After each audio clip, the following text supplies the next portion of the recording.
Can you hear me? Can you hear me now? How about now? Can you hear me now? No matter who you are, projection is necessary for effective public speaking. Simply put, your audience will never be persuaded if they can't understand what you're saying.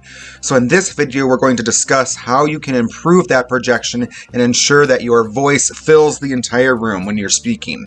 We're going to cover my 5 favorite tips and tricks for improving projection, so let's get started. My first tip is called diaphragmatic breathing. Now, diaphragmatic breathing is a way to train yourself to ensure that you're getting proper breath support when you're speaking. And that proper breath support is really key for you to project your message and make sure your audience hears you. We need to get enough air into our body to make sure that we're getting our message out to our audience. For diaphragmatic breathing, all you need to do is place your hand on top of your stomach, and you're going to imagine that you're pushing your stomach out and your hand out when you breathe in. So breathe in deeply through your nose. And as you do that, hopefully you're feeling your stomach pushing out.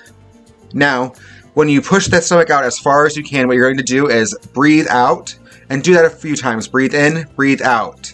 After that, you're going to add in counting. So breathe in as deeply as you can, and then try to count as high as you can when you're breathing out. Try to count as high as you can. See if you can make it up to 20, 25, 30, 35, 40, or even higher. In fact, let's make this a little challenge. Count as high as you can and let us know your record in the comments below. The second technique I recommend is called the exaggerated loudness technique. Projecting your speech can be really difficult if you're not used to speaking loudly. And so to practice speaking loudly, we're going to over-exaggerate how loud we speak and speak as loudly as possible when we're practicing.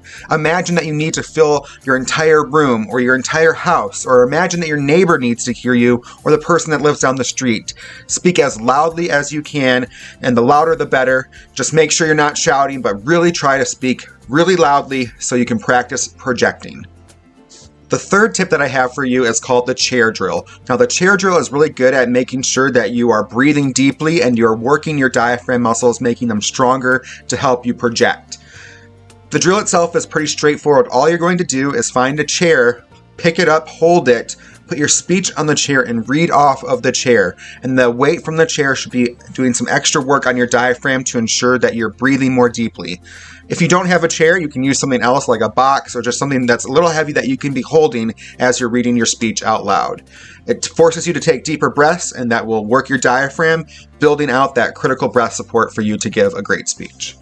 Fourth, remember to check your posture. Your goal should be to make sure that you are not constraining your diaphragm in any shape, way, or form, and so you want to make sure you're sitting up straight or standing up straight.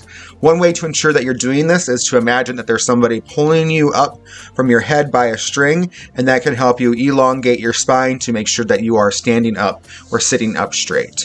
Remember that slouching can make it harder for you to breathe deeply and deliver an effective speech, but proper posture can help us ensure that we have proper breath support to make sure our audience can hear our message. Finally, you should also warm up the rest of your body, not just your voice when you are about to give a speech, especially if you're feeling groggy or tired.